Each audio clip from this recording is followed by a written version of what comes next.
जी students, कैसे हैं आप? ठीक ठाक हैं? अच्छा, आज का हमारा टॉपिक है एचटीएमएल फॉर्म्स। फॉर्म्स क्या है? ये ऐसे इनपुट एरियाज हैं, इनपुट फील्ड्स हैं जिनके अंदर हम अपनी इंफॉर्मेशन इनपुट करते हैं, एंटर करते हैं कीबोर्ड से, ताकि वो इंफॉर्मेशन सेंड की जा सके प्रोसेसिंग के लिए। तो ये काम आपने देखा होगा, जब आप किसी नई साइट पे जाते हैं, फॉर एग्जाम्पल फेसबुक पे जाते हैं, जीमेल पे जाते हैं, तो पहले आपको अपना लॉगिन बनाना पड़ता है। तो साइन अप करना पड़ता है आपको। तो जब आप साइन अप करते हैं तो आपको कुछ इन्फॉर्मेशन प्रोवाइड करनी पड़ती है। आप अपना नाम लिखते हैं, एज, जेंडर, मोबाइल नंबर, इस तरह की इन्फॉर्मेशन आप देते हैं। तो वो जो फील्ड्स हैं जिनके अंदर आप अपना नाम लिखते हैं, आप अपना मोबाइल नंबर लिखते हैं, एज वगैरह लिखते हैं, ये जो सारा एरिया है ये फॉर्म्स के जरिए बनाया जाता है। तो इसे कहते हैं एचटीएमएल फॉर्म। अब एचटीएमएल फॉर्म के जरिए हम यूजर की इन्फॉर्मेशन कलेक्ट करते हैं।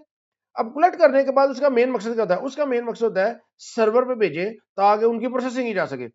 अगर आपने अपनी ईमेल चेक करनी है तो आप सबसे पहले अपना यूजर नेम और पासवर्ड लगाते हैं। अब यूजर नेम और पासवर्ड ये भेजा जाता है सर्वर पे। जब आप लिखते हैं ना yahoo.com और आप अपना यूजर नेम पासवर्ड लिखते हैं, तो ये इसका यूजर नेम पासवर्ड आपके लोकल सिस्टम में सेव नहीं है। ये जो उनका सर्वर है, याहू वाला का जो सर्वर जहां पे पड़ा हुआ है, वहां पे आपका यूजर नेम और पासवर्ड जाएगा, वहां पे ही वैलिडेट होगा। अगर वो यूजर नेम और पासवर्ड करेक्ट है तो आपकी ईमेल्स आपके सामने आ जाएंगी, अदरवाइज मैसेज आ जाएगा योर यूजर नेम और पासवर्ड इज इनकरेक्ट। तो ये हमने देखना है कि जी फॉर्म्स हम कैसे बना सकते हैं, किस तरह के इसमें हमारे पास ऑप्शंस हैं। आपने देखा होगा बाज़ दफ़ा ड्रॉप डाउन करना पड़ता है, बाज़ दफ़ा लिस्ट वगैरह हम यूज़ करते हैं, बाज़ दफ़ा सिंपल टेक्स्ट एंट्री होती है, बाज़ दफ़ा रेडियो बटन्स होते हैं। तो ये चीज़ें जो उनसे ना सारी फॉर्म्स के हिस्से हैं। तो आइए हम देखते हैं फॉर्म्स को डिटेल के साथ कि एचटीएमएल फॉर्म्स क्या हैं और हम इनको कैसे बना सकते हैं। जी, ये मैंने अपना कोड एडिटर खोला है, इसको मैं ज़रा फॉन्ट साइज़ बड़ा कर लेता हूँ, ये। अच्छा, हमने जितने भी अपने जो फॉर्म्स बनाने हैं ना, उसके लिए फॉर्म जो टैग है ना वो यूज़ होता है। आप जो ही तो देखिए फॉर्म लिखते हैं तो ये देखिए आपके सामने आ जाएगा, फॉर्म क्रिएट हो जाएगा। ये स्टार्ट टैग है, ये एंड टैग है और एक्शन जो है वो लिखा हुआ है। अभी मैंने आपको बताया था कि जब भी हम यूज़र की इन्फॉर्मेशन इनपुट करते हैं, वो सारी इन्फॉर्मेशन बाद में किसी सर्वर पे भेजी जाती है प्रोसेसिंग करने के लिए। तो एक्शन में आपने बताना होता है कि सर्वर पे कौन-सी फाइल है जहाँ पे आपने ये इन्फॉर्मेशन भेजनी है और वहाँ पे प्रोसेसिंग होनी है। वो डायनामिक कोड होता है, नॉर्मली आप पीएचपी में या आप डिफरेंट लैंग्वेजेस में जो है ना वो कोड लिख सकते हैं, उस वैलिडेट करने के लिए कि यूजर नेम जो पासवर्ड है वो वैलिड है कि नहीं। तो इस यहाँ पे नॉर्मली किसी भी फाइल का नाम होगा, हो सकता है वैलिडेट डॉट पीएचपी, ये फाइल का नाम हो, तो इधर आपने जस्ट फाइल का नाम लिख देना है। अभी इस यहाँ तक आपने इतना ही इसके बारे में याद रखना है। ये फ्यूचर में जब कोई एडवांस कोर्स हम पढ़ेंगे जिसमें सर्वर साइड प्रोग्रामिंग हम करेंगे, उस वक्त हम इसको जो है डिटेल से देखेंगे। तो इस लेवल पे आपने क्या याद रखना है कि जो भी फॉर्म्स के अंदर आप डेटा इन भेजेंगे, सेंड करेंगे, वो इस फाइल में जो है ना वो जाएगा और यहाँ पे उसकी प्रोसेसिंग होगी। तो सबसे पहले हम देखते हैं कि जी फॉर्म के अंदर कौन से एलिमेंट हम यूज कर सकते हैं। तो सबसे कॉमन जो इसमें है ना वो है जी input element. Input input element जो है ना वो सबसे कॉमन है। अब इनपुट के जरिए हम क्या कर सकते हैं, यानी कि यूजर ने इनपुट करनी है। अब किस तरह की इनपुट कर सकता है, ये डिपेंड करता है जी टाइप एट्रीब्यूट पे। तो टाइप एट्रीब्यूट की कितनी पॉसिबल वैल्यूज है, इसमें इधर मैं एक इमेज शो कर दूंगा ताकि आप देख सकें कि हमने कितनी जो टाइप्स हैं वो देखनी है। इसके अलावा भी कुछ होंगी, लेकिन ये जो कॉमन है मोस्टली यूज होती है, इनका आपको बस पता होना चाहिए। बाकी जो है ना वो ऐसा जब आप ये कर लेंगे तो फ्यूचर में जब आपको जरूरत पड़ेगी तो वो भी आप कर लेंगे। तो इसमें सबसे पहले है जी टेक्स्ट इनपुट। तो इधर मैं इसकी टाइप लिखता हूँ, टाइप टेक्स्ट। ये देखें जी इनपुट टाइप टेक्स्ट। ये देखिए जी हमने सिंपल एक लाइन लिखी है, इनपुट टाइप टेक्स्ट। और इसको ये देखिए, ये टेक्स्ट आ गया इधर। अब ये टेक्स्ट जो है इधर हम जो है ना वो देखिए इनपुट कर सकते हैं। अब ये देखिए हमने क्या इनपुट करना है, फॉर एग्जांपल मैं फर्स्ट नेम और लास्ट नेम इनपुट करना चाह रहा हूँ। तो ये तो अच्छा तरीका नहीं है, मुझे तो यूजर को तो पता नहीं लगेगा कि इधर इनपुट क्या करना है। तो सब आपने जब भी इनपुट करना है उससे पहले आपने कोई ना कोई मैसेज जो लिखना है। तो इधर हम लिख देते हैं फर्स्ट नेम। तो इधर जो देखिए फर्स्ट नेम आ गया। इसी तरह अगर आपने लास्ट नेम भी लिखना है, लास्ट नेम, तो इधर आप एक और इनपुट लगाएंगे और इसकी टाइप भी आप रख देंगे टेक्स्ट। तो ये देखें ये आ जाएंगे फर्स्ट नेम, इधर आप लिख सकते हैं और इधर आप जो है लास्ट नेम लिख सकते हैं। अच्छा, एक बात आपने याद रखनी है, जब भी आपने इनपुट एलिमेंट यूज करना है, आपने ना इसका नेम जरूर रखना है। अब नेम किस लिए जरूरी है? नेम इसलिए जरूरी है कि आपको पता ना कि जब हमने ये जितना भी डेटा इनपुट करना है यूजर से, इसको हमने वैलिडेशन के लिए भेजना है। और अगर आपने नेम नहीं रखा होगा ना तो ये वैलिडेट नहीं होगा जाके इस फाइल में। जब आपने जाके इसको वैलिडेट करना है तो वो वैलिडेट नहीं होगा। लिहाजा इसका नाम मैं रख देता हूँ एफ नेम। ये कोई भी यूनिक नेम होना चाहिए। एक जो नेम आप एक एलिमेंट को दे लें वो आपने दूसरे को नहीं देना। तो इसका आप नेम रख लेते हैं एल नेम, लास्ट नेम। तो ये आपने नेम जो सा वो दे देना है। अभी देखें इधर वो कोई फर्क नहीं पड़ा, वो उसी तरह ही हो रहा है। तो ये आप इधर कुछ भी जो सा ना इनपुट कर, अब देखिए जो ही मैंने नेम दिया ना उसको, तो ये इधर भी आ गया है पॉसिबल। जो आप इधर इनपुट जो मैंने लास्ट टाइम एंट्रीज की हुई है ना वो इधर सामने आ गई है। तो फर्स्ट नेम और लास्ट नेम में वो एंट्रीज आ गई हैं और मैंने ये एंट्रीज कर दी है। तो इससे पहले ये नहीं आ रही थी। तो इस तरह आप कर सकते हैं। अगर आपने इसको नेक्स्ट लाइन में लेके आना है तो इधर जॉनसन आप वो बी आर टैग यूज कर सकते हैं। तो ये जो है न्यू लाइन में आ जाएगा। अभी देखें ये फॉर्मेटिंग जो है इतनी अच्छी नहीं लग रही, इनके दरम्यान स्पेसिंग नहीं है। तो इसकी जो फॉर्मेटिंग है ना वो हमने सेट करनी है सीएसएस के जरिए। वो आपने एचटीएमएल फॉर्म्स बनाते हुए नहीं सेट करनी, पहले आपने सिर्फ फॉर्म बनाना है। तो फर्स्ट नेम और लास्ट नेम। अच्छा, अब इसमें एक और चीज याद रखिएगा, जब आपने ये फर्स्ट नेम लास्ट नेम बनाना है, अभी तो ये हमने सिंपल इसका टेक्स्ट जो है ना ये लिख दिया है। हमने ये जो टेक्स्ट है ना इसको लिखना करना है जी लेबल के जरिए, ये ज़हन में रखना है। अब लेबल के जरिए क्यों लिख रहे हैं? लेबल जो है ना ये अटैच हो जाता है किसी भी इनपुट टैग के साथ, इनपुट एलिमेंट के साथ। और इसके अलावा जो यूजर्स हैं जो डिसेबल होते हैं, जिन्होंने स्क्रीन रीडर लगाए होते हैं, वो बोल के बताते हैं। फॉर एग्जांपल अगर यूजर ने फर्स्ट नेम इनपुट करना है तो वो बोल के बताएगा स्क्रीन रीडर के प्लीज एंटर फर्स्ट नेम। अगर आपने लेबल नहीं लगाया होगा ना तो उसको ये नहीं समझ आनी कि ये फर्स्ट नेम है ये इस टेक्स्ट बॉक्स के साथ अटैच है कि नहीं अटैच। तो ये एक अच्छी अप्रोच है आपकी वेबसाइट की एसईओ के लिए भी ज़रूरी है कि आप लेबल्स लगाएँ। ठीक है, समझ आ गई होगी आपको लेबल की, कि अदरवाइज़ वो नहीं लगाएँगे तो फिर स्क्रीन रीडर भी इसको आइडेंटिफ़ाई नहीं कर सकेगा। तो इधर हम क्या करते हैं जी, एक लेबल लगा लेते हैं, लेबल। लेबल लगाना है, अब ये लेबल किस लिए है? अब ये आपने बताना है ये लेबल, अब ये फॉर एट्रीब्यूट पे आपने बताना है कि ये किस लिए है। अब ये है एफ नेम के लिए। अब ये एफ नेम क्या है? ये नेम नहीं है, ये आईडी को रिप्रेजेंट करता है। तो आपने इसकी कोई ना कोई आईडी भी देनी करनी है। आप आईडी भी इसकी दे दें एफ नेम। आईडी आप सेम भी दे सकते हैं, डिफरेंट भी दे सकते हैं। इधर मैंने एफ नेम दे दी और इधर लिख दिया कि जी ये जो लेबल है ये एफ नेम के लिए है। और इसके बाद आपने इधर लिख देना है फर्स्ट नेम, ये इस तरह। तो ये तरीका है इसको लिखने का। अब ये जो लेबल है, अब ये अटैच हो जाएगा इस एफ नेम के साथ। इसी तरह आपने इसको लास्ट नेम को भी कर लेना यूज लेबल के जरिए। लेबल फॉर ये किसके लिए है? ये है एल नेम के लिए। और इधर आप लिख दें लास्ट नेम, ये लेबल आ गया। अच्छा जी, ये इधर भी अब आपने इसकी आईडी जरूर देनी है, आईडी। और इधर आप लिख दें एल नेम। अब आप इसको रिफ्रेश करें तो देखें, अब इससे क्या होगा कि जो ही आप इस पे लेबल पे क्लिक करेंगे ना तो ये कंट्रोल भी सिलेक्ट हो जाएगा। आप इस पे कोई ना कोई टाइपिंग कर सकते हैं। ये उस वक्त ज्यादा इंपॉर्टेंट है जब आप कोई ऐसे इनपुट कंट्रोल यूज करेंगे जिनका साइज एरिया बहुत छोटा होता है। फॉर एग्जांपल वो जो है ऑप्शन बटन है या चेक बॉक्सेज हैं, तो वहां पे हमें फायदा देते हैं कि जब लेबल हमने अटैच कर ली हो ना तो लेबल के जरिए भी आप उस कंट्रोल पे जा सकते हैं। तो पहले ये नहीं था। तो इस तरह आपने लिहाजा आज के बाद आपने क्या करना है, जब भी इनपुट फॉर्म यूज करना है तो आपने लेबल यूज करना है। और जो आपने इनपुट टैग लगाना है, इनपुट एलिमेंट, उसके साथ टाइप उसकी बतानी है, आईडी और नेम, ये दो चीजें जरूर बतानी है। ठीक है कि नहीं? आईडी लेबल को अटैच करने के लिए और नेम इस फॉर्म वैलिडेशन के लिए। ये आपने इस तरह यूज करना है जी। अच्छा, अब इसमें हमने ये यूज कर लिया। इसके बाद है जी हमारा इसमें रेडियो बटन। जो बटन किस लिए यूज होता है? जब हमारे पास मल्टीपल ऑप्शंस हैं और हमने उनमें से एक सेलेक्ट करनी है, उस वक्त हम रेडियो बटन यूज करेंगे। और इसको कैसे हम यूज करेंगे? इनपुट और इसकी जो टाइप है वो हम लिख देंगे रेडियो। अब फॉर एग्जांपल यूजर ने सेलेक्ट करना है जेंडर, मेल है या फीमेल है। तो उसके लिए सबसे पहले तो आपने इसकी आईडी देनी है। आईडी किस लिए? क्योंकि हमने आगे एक लेबल यूज करना है, उसके लिए आईडी इसकी देंगे। आईडी ये है जी मेल, इसकी आईडी दे देते हैं। और इसका नेम जो है, अब नेम आपने इसका क्या लिखना है? जेंडर रख दें। नेम जो है ना, ये जितने रेडियो बटन आप लगाएंगे ना, जिनके नेम सेम होंगे ना वो आपस में ग्रुप होंगे, उनमें से कोई एक आप सेलेक्ट कर सकते हैं। ये ज़हन में रखिएगा। नेम, जेंडर और हम इसकी वैल्यू कर देते हैं जी मेल।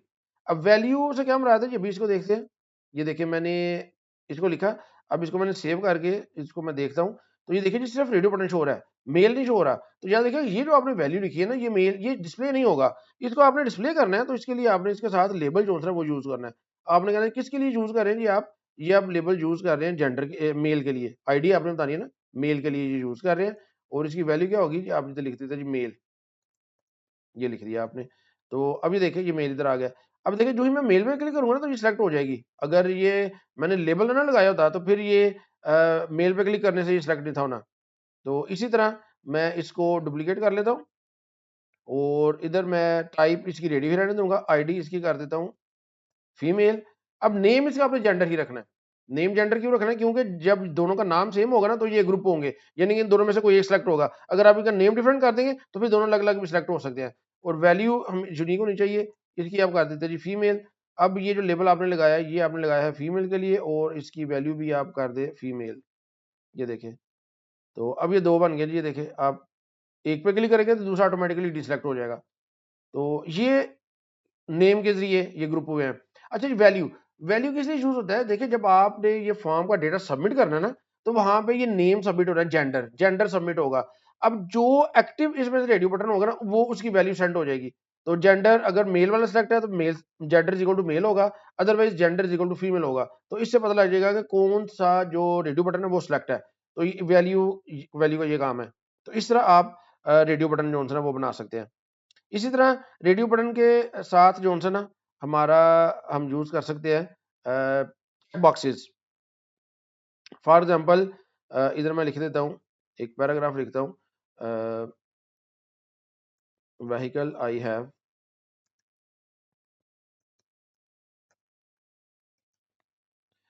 अब मेरे पास दो तीन ऑप्शन है तो मैं वो चारों के यूजर में से कोई भी एक सेलेक्ट कर ले। तो मैं इधर इनपुट लगाऊंगा, इनपुट टाइप, टाइप इसकी होगी चेक बॉक्स। ये देखिए चेक बॉक्स, ये इसकी टाइप होगी। अब आपने इसकी आईडी देनी है। आईडी आप क्या कर ले, इधर लिख दे जिसकी आईडी बाइक लिख ले और इसका जो नेम आपने रखना है नेम। अब इसका नाम आप जो है वो यूनिक रख सकते हैं। आप इधर इसका नाम बाइक ही रख लें, बाइक। और आपने इसकी वैल्यू भी देनी है, वैल्यू वो भी बाइक होगी जी, बाइक। ये इनपुट आ गई। अब उसके बाद आपने इसके लिए लेबल लगाना है। अगर आप लेबल नहीं लगाएंगे ना तो ये शो नहीं होगा। अगर इसको सेव करें तो ये देखे जाके तो ये सिर्फ चेक बॉक्स देखे, चेक बॉक्स है सिर्फ। तो इसकी वैल्यू कैसे शो होगी? लेबल के जरिए आपने लेबल लगाना है। लेबल फॉर, ये किसके लिए है? ये बाइक के लिए आप लगा रहे हैं। और इसको आपने क्या लिख देना है इधर, बाइक। तो ये देखिए ये बाइक आ गई। इसी तरह अगर मैं लिखना चाह रहा हूँ इधर कार, आप इसको सेलेक्ट करें, इसको अ, 3 दफ़ा मैंने कर लिया है। पहले ये चेक बॉक्स है, आईडी बाइक है। दूसरी मैं इधर कर लेता हूँ जी कार और तीसरी कर लेता हूँ जी प्लेन। तो इसी तरह आपने ये जो कार है इसको आप इधर भी कर लें, इधर भी कर लें और प्लेन को, सॉरी प्लेन को आप इधर भी कर लें और इधर भी कर लें। अब इधर आप कर दें प्लेन। अब ये लेबल किस लिए आपने लगाया? ये प्लेन के लिए लगाया है। और ये जो लेबल है ये आपने किसके लिए लगाया जी? ये आपने कार के लिए लगाया है। ठीक है, अब इसको देखें, ये देखें जी व्हीकल आई हैव। अब आप इनमें से ये चेक बॉक्स जो है ना एक वक्त में आप मल्टीपल भी चेक कर सकते हैं। तो ये इस टेक्स्ट पे भी क्लिक करेंगे तो ये सिलेक्ट हो जाएगा। अगर आपने लेबल नहीं लगाया होगा तो फिर इस टेक्स्ट पे क्लिक करने से ये सिलेक्ट नहीं होता। इस तरह आप बना सकते हैं लेबल्स जी। इसके बाद हमारा क्या है जी? इसके बाद हमारा है जी सबमिट बटन। अब आपने जो सारी इंफॉर्मेशन लिख ली है, आप चाहते हैं कि जी इसको सबमिट कर दिया जाए। तो उसके लिए आपने एक इनपुट टैग लगाना है, इनपुट, और इसकी टाइप आपने क्या कर देनी है जी? सबमिट। आपने कहना है जी इस टाइप में होगी इसकी सबमिट। और इसकी आपने वैल्यू, वैल्यू बता देनी है सबमिट। तो ये देखिए सबमिट का बटन आ गया। इसको न्यू लाइन पर लेके आना है तो आप इधर बी आर टैग लगा दें। ये न्यू लाइन में आ गया जी सबमिट। तो वैल्यू इसकी आप अगर कर देते हैं सबमिट नाउ तो इधर से ही चेंज हो जाएगी सबमिट नाउ। तो इधर जो वैल्यू एट्रीब्यूट है ना ये वैल्यू डिस्प्ले होगी, लेकिन ये जो वैल्यूज है ना ये डिस्प्ले नहीं होंगी। ये मैंने आपको बताया कि जब ये लेबल भी चेक बॉक्स भी जब ये फॉर्म का डेटा जाएगा ना तो सिर्फ इनका जो सा ना वो नेम के, सॉरी ये नेम जो सा ना ये सेम सेम होना चाहिए था व्हीकल। तो आपने नेम इनका सेम रखना है।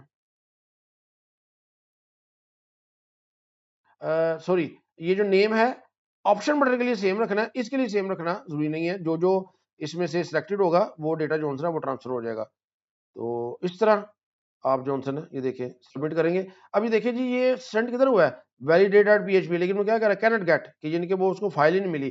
तो जो फाइल आपने सेलेक्ट की होगी, अगर उस सर्वर पे पड़ी होगी और उसके पीछे प्रॉपर कोड होगा तो वो डेटा उधर चला जाएगा और वैलिडेट हो जाएगा। तो ये जस्ट आपको बताना था कि सबमिट बटन से ये ऑटोमेटिकली इसके पीछे कोडिंग हुई है, तो आप इसको सबमिट कर सकते हैं। अच्छा जी, इधर मैं एक चीज़ आपको दोबारा क्लियर कर दूं, ये जो नेम एट्रीब्यूट है इसका जो डेटा है चेक बॉक्स का, वो किस तरह ट्रांसफर होता है, ये नेम वैल्यू पेयर के सोर्स पे ट्रांसफर होता है। इसका नेम आप जो है ना वो डिफरेंट रख सकते हैं और सेम भी रख सकते हैं, बाइक, कार, और इधर आप लिखते हैं जी प्लेन। तो इसका जो डेटा ट्रांसफर होता है वो नेम वैल्यू, यानी कि नेम बाइक है तो इसकी वैल्यू ऑन है क्या ऑफ है, ये वैल्यू जो हो जाती है। कार, इसकी वैल्यू ऑन है क्या ऑफ है। तो इस तरह डेटा जो है वो ट्रांसफर होता है। और अगर आप सेम नाम रखेंगे तो सेम नाम 3 दफा जो है ना वो ऑन ऑफ के साथ जाएगा, बहुत ज़्यादा कॉम्प्लेक्स हो जाता है। तो इसमें ज़्यादा बेहतर अप्रोच ये है कि आप इनका नेम जो है ना वो यूनिक रखा करें। जी, इसके बाद है जी हमारा एक इनपुट टाइप बटन। इनपुट, और हम बटन जो है ना जो टाइप है वो बटन भी कर सकते हैं। अब देखिए जो ही हम बटन लगाएँगे तो ये अब बताना तो है ना कि इसकी इसकी वैल्यू क्या होगी, डिस्प्ले क्या होना चाहिए। तो वैल्यू के ज़रिए होगा, वैल्यू इधर मैं लिख देता हूँ क्लिक मी, कोई भी आप इधर लिख सकते हैं। जी, इधर हमने इनपुट टाइप इसके बटन रखी है और वैल्यू क्या लिखा है, क्लिक मी। तो इधर हम जाके देखेंगे तो ये देखिए क्लिक मी का बटन आ गया है। तो इस तरह आप जो है ना बटन, अब ये जो बटन है ये करेगा क्या? देखिए ये तो अभी कुछ भी नहीं कर रहा। अब इस बटन पे के पीछे हम जावास्क्रिप्ट का कोड लिख सकते हैं। अब जावास्क्रिप्ट जब हम डिटेल से पढ़ेंगे उस वक्त हम इसको डिटेल से दिखेंगे, सिर्फ अभी हम ये देखते हैं जी। ऑन क्लिक आप इस पे जो है वो लिख सकते हैं। अगर आप इधर लिखते हैं अलर्ट, अलर्ट के अंदर आप सिंपल मैसेज क्या लिख सकते हैं, वेलकम। तो इसको जब मैं क्लिक करूंगा तो ये देखिए वेलकम का मैसेज आ गया। तो ये इस तरह का मैसेज जो है ना वो आप लेके आ सकते हैं। ये जावास्क्रिप्ट का कोड है, जस्ट मैंने इधर आपको एक आइडिया देना था, इसको फ्यूचर में हम डिटेल से चला पड़ेंगे। तो इस तरह आप बटन भी अपनी मर्जी से बना सकते हैं। ये जो सबमिट का बटन है इसका प्री डिफाइंड मीनिंग है, इसको आप चेंज नहीं कर सकते।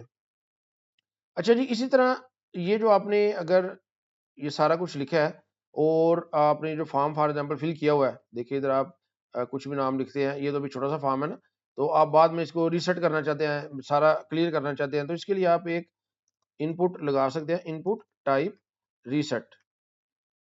ठीक है कि नहीं। अब आप इसको और वैल्यू इसकी आप दे दें, वैल्यू रीसेट फॉर्म। तो ये देखिए रीसेट फॉर्म का बटन आ गया। तो आपने जो भी इसमें डेटा फिल किया होगा, अगर आप रीसेट फॉर्म पे क्लिक करेंगे तो जितने फॉर्म एलिमेंट्स हैं वो ऑटोमेटिकली क्लियर हो जाएंगे। तो ये रीसेट का बटन जो है ना वो आप बना सकते हैं। अच्छा जी, इसके अलावा आपके पास एक और ऑप्शन है, आपने यूजर नेम या जो पासवर्ड है, पासवर्ड आपको पता है जब आप लगाते हैं तो आप चाह रहे हैं कि जी उसका जो टेक्स्ट है वो कोई ना देखे, तो वो भी आप बना सकते हैं। फॉर एग्जाम्पल ये जो आपने लेबल और इनपुट बनाया ना, ये इसको हम कॉपी करके इधर नीचे इधर बियर टैग लगा के तो इधर लिख लेते हैं। अब हम इनपुट टाइप टाइप इसकी बनाते हैं जी पासवर्ड, और इसकी आईडी है वो भी हम पासवर्ड दे देते हैं। नेम, इसका नेम भी आप पासवर्ड देंगे। और ये जो आपने लेबल लगाया ये किसके लिए, ये पासवर्ड के लिए जी। और इधर आप लिख दें एंटर पासवर्ड, एंटर पासवर्ड। तो ये देखें ये पासवर्ड वाली इधर आ जाएगा, लेकिन अब आप इसमें जो भी लिखेंगे तो ये नजर नहीं आएगा, ये आपको डॉट्स वगैरह जो है वो नजर आएंगे। तो आप इस तरह पासवर्ड के लिए भी एक फील्ड बना सकते हैं। इसी तरह हमारे पास एक और कॉमन है जी, आप इनपुट कर सकते हैं टाइप डेट। अगर आपने डेट वगैरह वो करनी है तो उसको आप यूज कर सकते हैं। देखिए जो ही आप ये डेट लगाएंगे तो ये कैलेंडर सामने आ जाएगा, आप इस पर क्लिक करके तो कोई भी डेट जो है इधर से वो सिलेक्ट कर सकते हैं। ठीक है कि नहीं। इस तरह इधर से आप इंडिविजुअल टाइप भी कर सकते हैं, 3 की जगह आप 5 कर दें तो आप टाइप भी कर सकते हैं और कैलेंडर से भी सिलेक्ट कर सकते हैं। और जो हमारे पास एक लास्ट ऑप्शन है वो आप डेट की जगह इधर आप नंबर भी आप लिख सकते हैं। नंबर से क्या होगा, ये एक न्यूमेरिक फील्ड बन जाएगी। देखिए अब जो ही इसमें लिखते हैं ना, अब इसमें टेक्स्ट नहीं लिखा जा सकता। देखिए अगर मैं टाइप करने की कोशिश कर रहा हूँ तो वो नहीं हो रहा, इसमें जो ही मैं नंबर लिखूंगा नंबर हो सकते हैं। अब नंबर को देखिए आप इंक्रीमेंट बटन से कम ज्यादा कर सकते हैं, तो ये नंबर फील्ड के जरिए ये पॉसिबल है। तो इस तरह जो है वो आप कर सकते हैं। तो ये हमारे बेसिक कंट्रोल्स है, इनका तो लाजमी पता होना चाहिए। इसके अलावा कुछ मजीद हमारे पास एडिशनल कंट्रोल्स हैं, आइए उनको देखते हैं कि वो हमने कौन से यूज करने हैं। जी ये इनपुट टाइप जो नंबर पासवर्ड वगैरह जैसे जो आपने यूज़ किया ना, नंबर आपने यूज़ किया था, डेट वगैरह, इनके साथ भी आपने इनकी जो आईडीज़ है, नेम है, वो यूज़ करने हैं, लेबल यूज़ करने हैं। ये चूँकि जल्दी से मैंने समझाने के लिए लिख दिया, तो मैंने लेबल वगैरह यूज़ नहीं किए, लेकिन आपने जब फॉर्म बनाना है तो प्रॉपर उसमें लेबल यूज़ करने हैं। अच्छा जी, इसके बाद हमारा ड्रॉप डाउन लिस्ट है कि जब हम किसी बटन में क्लिक करते हैं तो ड्रॉप डाउन लिस्ट ओपन हो जाती है, उसमें हम मल्टीपल ऑप्शन सेलेक्ट कर सकते हैं। तो वो हम किस तरह बना सकते हैं, इनपुट इसकी जो टाइप है, सॉरी, ये इनपुट के जरिए नहीं होगा, ये सिलेक्ट के जरिए होगा, सिलेक्ट। अब हम इसकी आईडी बता देते हैं जी, इस एलिमेंट की आईडी क्या होगी, फॉर एग्जांपल पेट्स, हम इसकी आईडी रख देते हैं। अब इससे पहले हमने लेबल शो करना है, लेबल ये किसके लिए है, ये है जी पेट के लिए, ये पेट्स के लिए है। और इधर हम लिख देते हैं जी पेट्स। इससे पहले आप जॉनसन, चलो बिया टैग जॉनसन वो लगा हुआ है। तो अब ये सिलेक्ट टैग आपने बनाया, इसके अंदर जॉनसन आपने ऑप्शन के जरिए, ऑप्शन आपने ऑप्शन के जरिए बताना है, वैल्यू क्या बतानी है। फॉर एग्जांपल इधर मैं लिख देता हूँ जी डॉग, और इधर आपने लिख देना है डॉग, ऑप्शन क्लोज कर दिया। इसको डुप्लीकेट कर लेते हैं। तो एक और डॉग है, इधर हम लिख देते हैं जी कैट। और ये जो कैट आप लिख रहे हैं ना, कैट ये विजिबल है, ये डिस्प्ले होगा। और ये जो कैट है ना, ये इसकी वैल्यू है, यानी कि जो सिलेक्टेड आइटम है ना वो उधर जाएगी, आईडी इसकी पेट्स होगी, तो पेट्स इक्वल टू कैट, ये डॉग जो इसकी वैल्यू है वो सबमिट हो जाएगी। तो इधर हम इसको एंड कर देते हैं, जेंट सेलेक्ट। आपने एक और लिखना है, तो आप इसको डुप्लीकेट कर लें, इधर आप कर दें फॉर एग्जांपल कौ कर दें, ठीक है जी। आपने एक और करना है, इधर आप हॉर्स कर दें।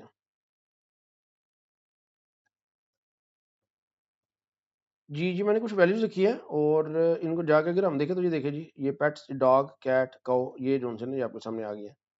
तो इस तरह आप ड्रॉप डाउन जो है वो बना सकते हैं। अच्छा, ये जो ड्रॉप डाउन आपने बनाई है, अगर इसके साथ आप सिलेक्ट में इसका जो साइज़ है, अगर आप साइज़ दे दें, साइज़ आप कर देते हैं जी 2, या साइज़ कर देते हैं 3, तो ये जो है ना ये लिस्ट बन जाएगी, इसे कहते हैं लिस्ट, जिसमें आपको 3 वैल्यूज़ जो है वो नज़र आएँगी, और आप उनमें से कोई एक जो है वो सिलेक्ट कर सकते हैं, ये। तो इस तरह ये लिस्ट बन जाती है, इसे कहते हैं लिस्ट, ठीक है।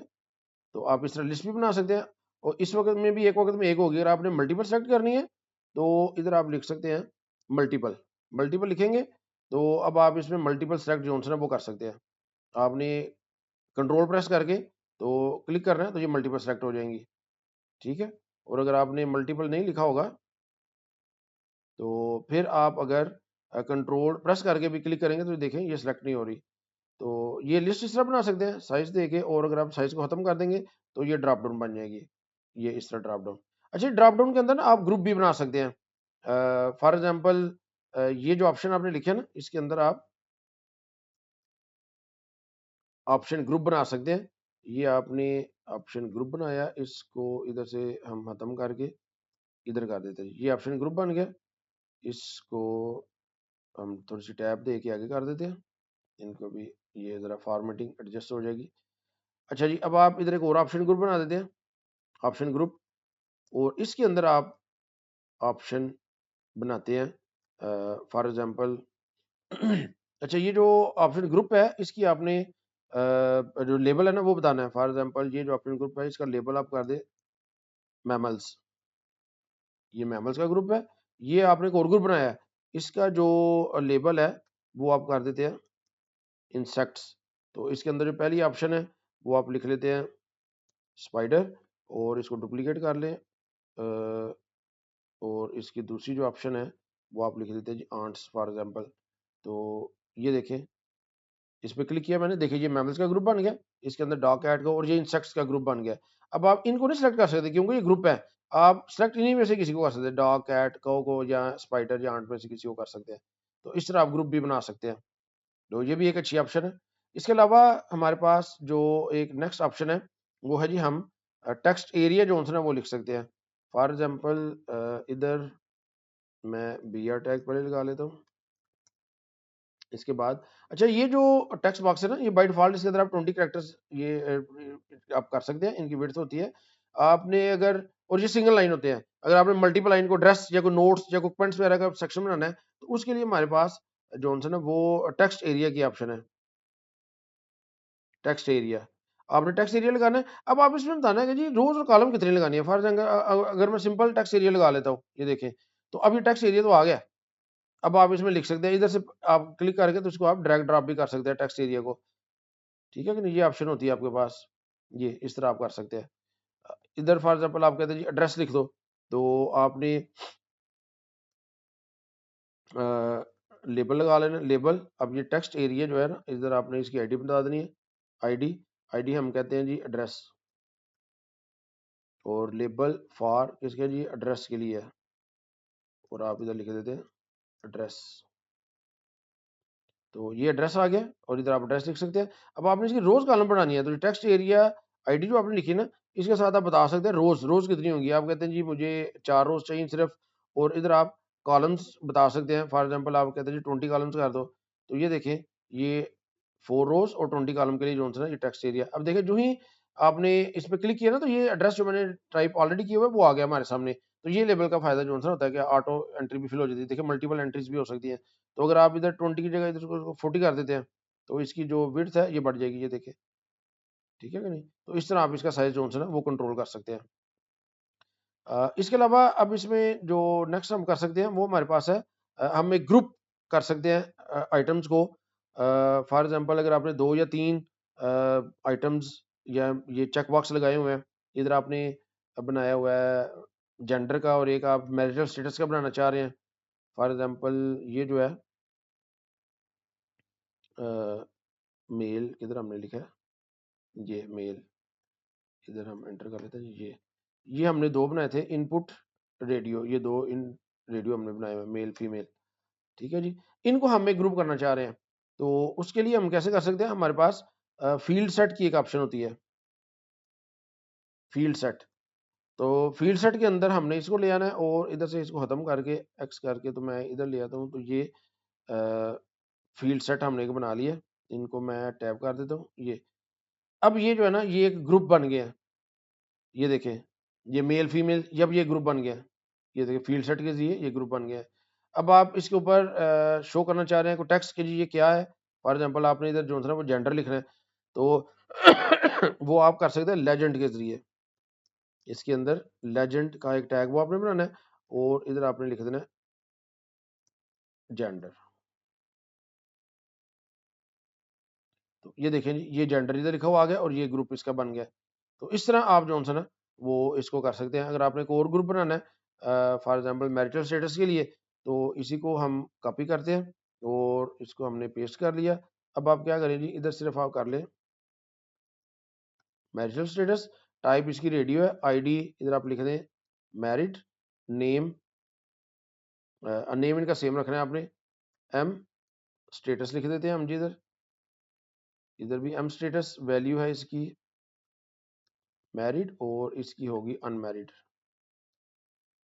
तो इसी तरह लेबल फॉर, ये है जी लेबल मैरिड के लिए, और इधर आप लिख दें मैरिड। ये जो है ये है जी अनमैरिड के लिए, और इधर आप लिख दें अनमैरिड। तो ये देखिए ये मैरिटल स्टेटस का बन गया। अब ये 2 अलग अलग हैं। अच्छा ये इस पे क्लिक करें, मैरिड पे क्लिक करते हैं तो हो जाता है, अनमैरिड पे करें तो नहीं होता। इसका मतलब है कि ये इसके साथ कनेक्ट नहीं हुआ हुआ।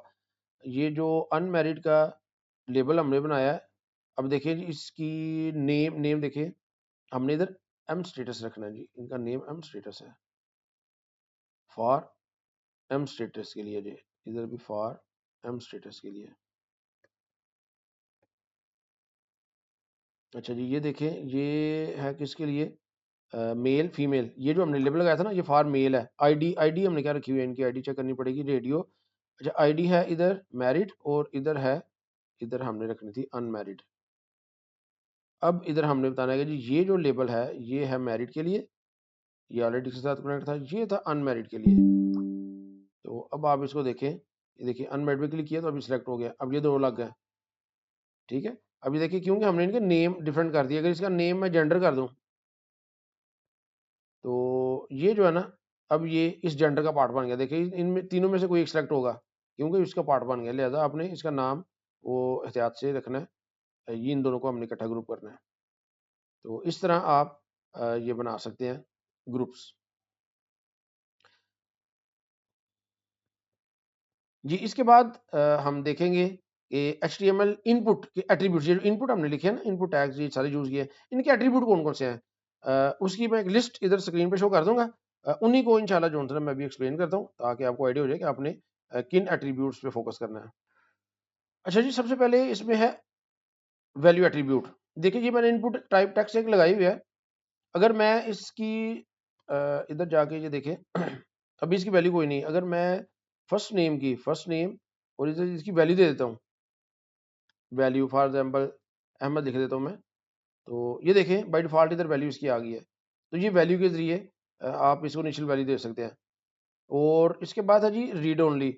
अगर मैं इसको कर दूँ रीड ओनली, अच्छा अभी ये देखें, ये जो इनिशियल वैल्यू आपने दी है ना, इसको आप चेंज कर सकते हैं। आप इधर अपनी मर्ज़ी से फॉर एग्जांपल एहतिशाम लिखेंगे आप, तो ये एहतिशाम लिखा जाएगा, टाइपिंग हो रही है, ठीक है। अगर आप इसको कर देते हैं रीड ओनली, अब ये इसमें आप टाइपिंग नहीं कर सकते। इसमें देखे जाके इसको मैं टाइप करना चाहूँगा तो टाइप नहीं हो रहा, ये रीड ओनली है। अब ये जो रीड ओनली एट्रीब्यूट है, ये मॉडिफाई नहीं हो सकता, लेकिन आप इस पे जा सकते हैं, इसको टैब के ज़रिए देखें ना, टैब के ज़रिए इधर जा सकते हैं, इसको सेलेक्ट कर सकते हैं, कॉपी कर सकते हैं। तो और इसकी वैल्यू जो सी है ना, ये सेंड हो जाती है जब आप फॉर्म को सबमिट करते हैं, तो उसकी वैल्यू ट्रांसफ़र हो जाती है। तो रीड ओनली आप एट्रीब्यूट बना सकते हैं अगर आपको ज़रूरत पड़े। इसी तरह आप बना सकते हैं इसको रीड ओनली की जगह आप डिसेबल भी कर सकते हैं। फॉर एग्जांपल आप डिसेबल कर देते हैं। अब ये जो है ना डिसेबल हो गया। अब देखिए, अब आप इसमें क्लिक ही नहीं कर सकते, टाइप ही नहीं कर सकते। पहले तो था ना, आप इधर जिस तरह ये कर्सर इधर आ गया, अब आप शिफ्ट टैब करेंगे तो इधर नहीं जाएगा, ये सिलेक्ट नहीं हो सकता। और ये अनक्लिकेबल होता है और अनसेलेक्टेबल होता है। और इसकी वैल्यू भी सेंट नहीं होती जब आप फॉर्म को सबमिट करते हैं, तो डिसेबल जो इनपुट एलिमेंट है उसकी वैल्यू भी सेंट नहीं होती। तो ये आप कर सकते हैं। इसके अलावा हमारे पास एक ऑप्शन होती है साइज़ की। अब आपको मैंने बताया था कि बाय डिफ़ॉल्ट ये जो इनपुट टाइप है, इसकी जो लेंथ है वो होती है 20। तो अगर आप इसको बढ़ाना चाहते हैं, तो आप साइज़ के ज़रिए इसकी वैल्यू बढ़ा सकते हैं। फॉर एग्ज़ाम्पल आप 50 कर दें, तो ये देखें, ये इसकी वैल्यू बढ़ गई है, ये तकरीबन डबल से ज़्यादा हो गई है। अब आप इसमें 50 जोन है ना वो करैक्टर कर सकते हैं। सॉरी, ये जो इसकी डिस्प्ले लेंथ है ना, ये उसकी बात हो रही है। करैक्टर तो आप इसमें 50 से ज़्यादा भी कर सकते हैं, ये डिस्प्ले लेंथ की बात है। तो डिफ़ॉल्ट वैल्यू जो साइज़ की है वो 20 होती है। मैक्स लेंथ के ज़रिए आप जिनकी रिस्ट्रिक्शन लगा सकते हैं कि इसके अंदर कितने आपने करैक्टर जोन है ना वो अलाउ करने हैं। आप कह सकते हैं कि जी फॉर एग्ज़ाम्पल इसमें 10 करैक्टर सिर्फ अलाउ हो, तो मैक्स लेंथ इसका जोन है ना वो एक एट्रीब्यूट है, मैक्स लेंथ। इधर आप लिखते हैं जी 10। अब इसमें सिर्फ मैक्सिमम जोन है ना वो 10 लिखा जा सकता है करैक्टर्स। अब देखिए, जो ही मैं टाइप कर रहा हूँ, तो ये अब टाइपिंग नहीं हो रही। ये 10 करैक्टर्स जोन है ना वो सिर्फ आ सकते हैं। तो मैक्स लेंथ के ज़रिए ये आप कर सकते हैं। इसी तरह आपके पास एक ऑप्शन होती है मैक्स और मिनिमम की। ये जो नंबर एट्रीब्यूट, ये जो फील्ड अगर आप लगाएं ना, फॉर एग्जांपल इधर एक मैं नीचे नंबर लगा लेता हूँ, इधर बी आर टैग लगाते हैं, फिर बी आर टैग एक लगा के इधर हम लगा लेते हैं जी इनपुट टाइप नंबर। अब नंबर इधर हम लगाते हैं, इधर हम इसकी जो है ना वो बता सकते हैं कि जी मैक्सिमम क्या होगी। मैं कहता हूँ जी मैक्सिमम 10 है, और मैं कहता हूँ जी मिनिमम वैल्यू इसकी जो है ना वो 1 है। तो ये आप एक लगा देते हैं। तो ये देखिए, ये जो इनपुट टैग आया, अब इसमें आप 2 लिख देंगे। अब ये टाइपिंग तो हो सकती है, लेकिन ये इस नीचे नहीं जाएगा। देखिए, आप डाउन एरो प्रेस कर रहे हैं ना, ये 1 से नीचे नहीं जा रहा। इसी तरह आप अप एरो करते जाएंगे तो ये मैक्सिमम 10 पे जाकर रुक जाएगा। तो इस तरह आप मैक्सिमम और मिनिमम के ज़रिए इसकी वैल्यू जो है ना वो कंट्रोल कर सकते हैं। इसी तरह जी आप इसमें बता सकते हैं पैटर्न। फॉर एग्जांपल आपने इधर एक हम लगा लेते हैं जी कंट्री कोड। ये जो हमने इनपुट टाइप है इसको ख़त्म करते हैं। इधर हम लगा लेते हैं एक लेबल। लेबल लगाने से पहले हम एक लगाते हैं जी इनपुट टाइप। हम इसकी दे देते हैं जी टेक्स्ट। हम कहते हैं जी एक टेक्स्ट टाइप लगा दो, इसकी आईडी हम दे देते हैं सी कोड, यानी कि कंट्री कोड के लिए। और हम इसका नेम लिख देते हैं सी कोड। ये एक हमने टेक्स्ट जो है ना वो लगा लिया है। इधर आप इसका जो है ना पैटर्न बता सकते हैं। अब फॉर एग्जांपल आपने 3 डिजिट्स का कंट्री कोड जो है ना इधर लगाना है, तो पैटर्न में आपने कैसे बताना है, आपने स्क्वायर ब्रैकेट के अंदर बताना है कि आप क्या करैक्टर्स अलाउ कर सकते हैं। मैं कहता हूँ जी स्मॉल ए से लेकर स्मॉल जी तक इसमें सिर्फ अलाउ है, और कितनी दफ़ा आप लिख सकते हैं, करली ब्रैकेट्स में आपने उसकी लेंथ बता देनी है 3। तो इस तरह जो है वो आपने बता दिया है। अब इसकी अब देखिए इधर इसको इनपुट को मैंने खत्म कर दिया। लेबल जो है ना ये हम लगा लेते हैं, ये फॉर किसके लिए, सी कोड के लिए ये है, और इधर हम मैं लिख देता हूँ कंट्री कोड, ये मैंने लिख लिया, और इसको खत्म कर देते हैं जी लेबल को। ये तो अब इधर अब आए, ये देखिए जी कंट्री कोड आ गया। अब देखिए इधर आप जो है ना वो कंट्री कोड जब आपने देना है तो इधर लिख तो आप इस वक्त ज़्यादा रहे हैं, लेकिन जब ये फॉर्म सबमिट होगा ना तो उस वक्त इसमें प्रॉब्लम जो है ना वो आएगी। इसका पैटर्न सेट करने के लिए ना आप टाइटल इधर आपने इसके साथ देना होता है, टाइटल, ताकि यूज़र को पता लग जाए कि आप इसमें लिखना क्या है। तो आप लिख सकते हैं 3 लेटर कंट्री कोड, इस तरह आप लिख सकते हैं। और अब आप जब इसको सबमिट करेंगे तो उस वक़्त अगर आपने गलत इन्फॉर्मेशन लिखी होगी ना तो इधर लिखा हुआ आ जाएगा। देखिए ये मैंने माउस रखा ना 3 लेटर कंट्री कोड, ये लिखा हुआ आ गया। ये टाइटल के ज़रिए आप शो करा सकते हैं 3 लेटर कंट्री कोड। तो इसकी वैलिडेशन सबमिट के टाइम पे होती है। अभी चूँकि अभी देखिए ये जो ही मैंने सबमिट का बटन लिखा ना तो क्या लिखा हुआ नज़र आ गया, please match the requested format. अब चूंकि आपने फॉर्मेट दिया हुआ है 3 कैरेक्टर्स कंट्री, तो अब ये चूंकि 3 नहीं है तो ये इधर एरर आ गया। और ये देखिए कितना अच्छा है, इसने बता दिया 3 लेटर कंट्री कोड इधर आना चाहिए। तो आप इधर लिख देते हैं जी ए, और अगर आप देखिए जी फॉर एग्जांपल कैपिटल डी लिख देते हैं, ये लिख देते हैं, तो अब आप इसको सबमिट करेंगे तो फिर एरर आ जाएगी, please match the country code, क्योंकि आपने कैपिटल लिख दिया है तो ये आपने स्मॉल में लिखना है। अब आप इसको सबमिट करेंगे तो अब इसमें देखिए कोई मसला नहीं आया। तो ये वैलिडेशन जो है ना ये इसी टाइम पे हो जाएगी अगर आप इसकी टाइप रख लेंगे, ये पैटर्न इसको दे देंगे। अगर आप चाहते हैं कि जी स्मॉल और कैपिटल दोनों इसमें लो हो तो आप ए जी लिखे ना, इसी तरह कैपिटल ए और इधर कैपिटल जी कर दे। अब ए से जी के दरमियान ये कैपिटल वाले भी अलाउ हो जाएंगे। अब आप इधर फॉर एग्जांपल एक स्मॉल एक कैपिटल भी लिख सकते हैं। अब आप इसको सबमिट करेंगे तो ये सबमिट हो जाएगा। लेकिन अगर इसमें जो ही आपने कोई नंबर लिखेंगे तो इसको सबमिट करेंगे तो ये साथ ही आ जाएगा प्लीज कि आपका पैटर्न जो है ना वो मैच नहीं है। तो आप इस तरह वैलिडेशन जो है ना वो लगा सकते हैं इनपुट के जरिए।